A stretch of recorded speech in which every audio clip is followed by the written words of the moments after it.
Okey, itu bukanlah video unboxing, bukan video motovlog, bukan tutorial. Itu hanya video nak minta pendapat dan pandangan kita orang aja.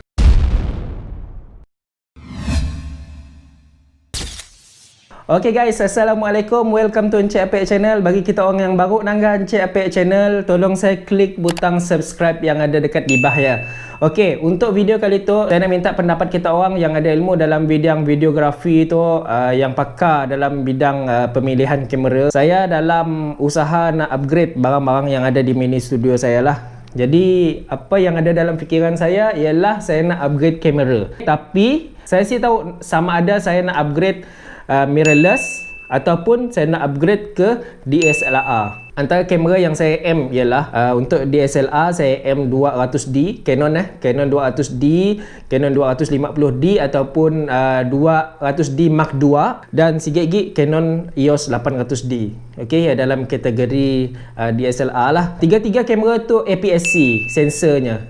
Sensornya bukan full frame lah. Sensornya ada crop sikit. Salah saya crop factornya 1.6 crop factor. Untuk mirrorless sama juga, sensor APS-C juga. Mirrorless dalam palak saya aim Canon EOS M50. Tu banyak dia cerita orang juga lah Canon EOS M50 tu. Okey, pada pandangan kita orang, kamera DSLR ataupun kamera mirrorless yang saya patut beli lepas tu? Cuba kita orang komen dekat di bawah. Sebab apa saya nak beli kamera DSLR? Okey, ada beberapa kelebihan DSLR lah. Antaranya yang pertama ialah kualiti videonya kacak. Okey, yang saya pilih ya 200D, 200D Mark II dan 800D. Tiga-tiga kamera tu nya boleh shoot video sampai 60 frame per second, which is okay lah nak. Jadi kita pun pakai video paling tinggi pun kita pakai dalam 60 frame. 120 frame pun kita nak buat super slow mo pun kita sih ada kepentingan gila sebab kita hanya vlogging macam tu aja. Okey. Jadi paling-paling sih pun kita boleh shoot 30 frame. Okey, standard 24 frame. Okey, jadi 60 frame tu pun dah cukup bagus untuk kita. Ya, untuk kelebihan yang pertama. Kelebihan yang kedua, DSLR tu nya ada Canon dual pixel. Canon dual pixel tu membolehkan kita fokus sikit subjek. Pasal kita dapat alih fokus kita ke subjek hanya dengan kita touch di screen aja. Ya, salah satu kehebatan sistem Canon lah. Okey. Jadi sebab berapa dah? Sebab ketiga saya nak milih DSLR sebabnya pilihan lensnya sangat banyak guys. Kita orang boleh pilih sama ada pakai lens full frame, namanya EF lens. Okey, EF lens tu lens tu full frame. Kita orang boleh mount aja di kamera APS-C ataupun kita orang boleh pakai lens APS-C ataupun dikenali sebagai EFS lens. Jadi dua-dua jenis lens tu kita orang boleh pakai di kamera DSLR yang saya maksudkan tadi lah. Selain daripada ya, DSLR tu mun kita orang nangga buttonnya di luarnya, button fizikalnya banyak lah. Jadi saya ada contoh di depan saya tu, saya hanya pakai gambar video orang je lah. Jadi banyak pilihan button, senang kita nak navigate sana sini. Okey, berbanding dengan mirrorless. Mirrorless tu banyak gila buttonnya, banyak ke touch screen aja lah. Jadi kelebihan yang seterusnya, kelebihan keberapa dah saya tahu lagi dah. Jadi kelebihan yang seterusnya, kamera DSLR tu baterinya dikenali sebagai bateri yang lebih tahan lama. Bateri yang DSLR yang saya maksudkan tadi lah, nya pakai bateri LPE17 mungkin salah saya.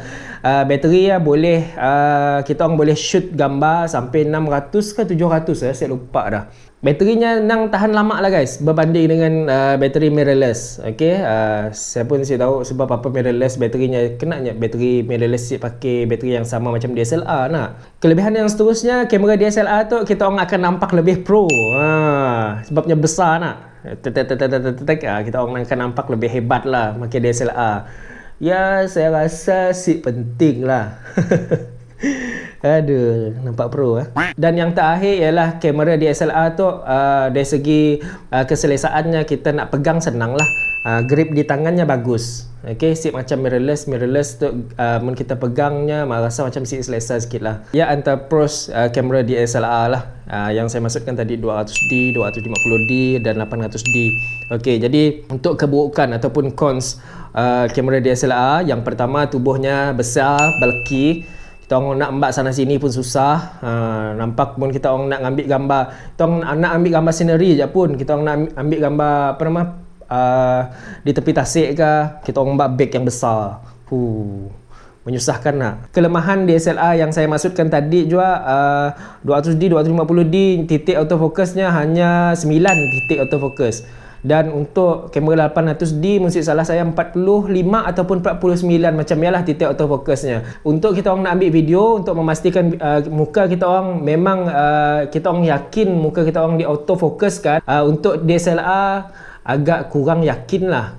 Jadi saya nanggap video di YouTube setidaknya madah fokus agak kurang cepat berbanding dengan mirrorless. Ya, antara bukan kelemahan sikit lah DSLR. Dan kelemahan seterusnya ialah DSLR tu sesuai untuk kita orang yang shoot sport ataupun shoot burung, okey, yang memerlukan kita orang continuous shot. Sebab dalam satu saat DSLR yang saya pilih tadi hanya boleh shoot sampai 5 frame per second. Okey, ia salah satu kelemahan kecil lah untuk DSLR. Tapi untuk saya nak pakai dalam studio, saya rasa saya perlu continuous shot lah. Okey, saya rasa saya perlu 5 fps pun, saya perlu autofocus yang hebat gila pun saya perlu rasanya nak. Apa pendapat kita orang? Okay, dan last sekali untuk cons DSLR 200D, 250D dan 800D nya saya ada in-body image stabilization. Jadi ia bergantung sepenuhnya dengan stabilize lens lens stabilization je lah. Nya saya ada stabilize di tubuh. Tapi mun saya guna di dalam studio aja, saya rasa saya perlu kot stabilize tu nak.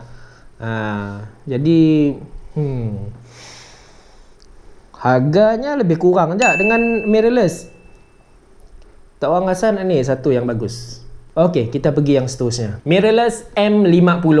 Okey, mirrorless yang disebut-sebut oleh orang di luar ni lah. Okey, antara kelebihan yang saya nanggap di internet, saya nanggap di YouTube kebanyakan Tech Gear Talk. Saya nanggap banyak di sini Tech Gear Talk yang banyak cerita tentang M50. Jadi antara kelebihannya yang pertamanya kecil, senang dimbak. Kecil je saiznya saya rasa. Boleh dimbak pergi sini-sini lah. Saya rasa mun poket kita orang besar, kita orang boleh hengkah dari dalam poket. Tanpa lens lah. Mun sekali dengan lens nampak pelik sikit. Hengkah dalam seluar nak. Jadi kelebihan yang seterusnya, titik autofocusnya 143 titik autofocus, sangat laju lah. Mirrorless terkenal dengan autofocus yang laju. Sama juga macam Sony. Saya pernah pakai Sony A6000 dulu. Sangat laju autofocusnya guys. Okey. Jadi kamera mirrorless M50 punya ada Canon dual pixel. Canon dual pixel macam kamera DSLR tadi, teknologi pun ada di dalam kamera mirrorless M50 lah. Dan sikit lagi kelebihannya ialah electronic viewfinder. Electronic viewfinder tu maksudnya kita orang nanggap di teropong kamera nak. Kita orang nanggap benda yang sama akan keluar dalam video kita orang. Mun kita orang pakai DSLR, nya pakai optical viewfinder. Optical viewfinder tu nya kecil sikit daripada apa yang sepatutnya ada dalam video kita orang lah. Sebab mun optical viewfinder nya masuk dulu dipantulkan oleh cermin baru nya naik ke mata kita orang. Tapi mun kita orang pakai kamera mirrorless, nya ada cermin-cermin, nya terus masuk ke sensor, masuk terus ke mata kita orang. Untuk keburukan ataupun kelemahan M50 ialah yang pertama, yang paling kritikal ialah bateri si tahan lama. Salah saya 200 shotnya dah habis. Saya nanggap dalam YouTube lah, saya tahu macam ni rupanya. Saya belum beli, saya hanya study di YouTube. Mun orang di YouTube bulak, saya pun bulak lah. Yang kedua, nyasik grip di tangan.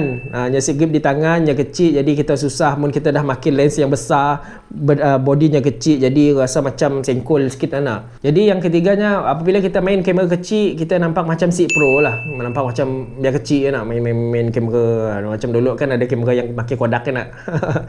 Kelemahan yang terakhir ialah pilihan lensnya yang sangat kurang lah. Sebab kini itu Canon belum banyak lagi lens yang dicipta untuk kamera mirrorless. Tapi dengar-dengar kata akan datang kelak Canon akan banyak lagi mengolah lens untuk mirrorless berbanding dengan kamera DSLR. Jadi mungkin satu hari kelak lens untuk mirrorless banyak lah. Tapi untuk kini tu pilihan lens untuk mirrorless sangat terhad dan lens yang ada pun sangat-sangat mahal. Ya, antara salah satu kelemahan kamera mirrorless. So, untuk pendapat kita orang, adakah saya perlu stick dengan telefon je ataupun perlu tambah-tambah lighting aja ataupun saya perlu upgrade kamera? sama ada kamera DSLR ataupun kamera mirrorless. Okey, kita orang komen dekat di bawah. Komen saya akan bacakan komen kita orang. Saya mungkin makan masa dalam seminggu lagi untuk saya fikir, dan saya akan cari kamera yang sesuai untuk video saya yang akan datang. Okey, sampai kita bertemu lagi guys di video-video yang akan datang. Teruskan support Encik Apek Channel. Jangan lupa bagi kita orang yang baru nangga Encik Apek Channel, tolong tekan like guys, tolong tekan subscribe. Okey, terima kasih banyak-banyak. Assalamualaikum, bye bye.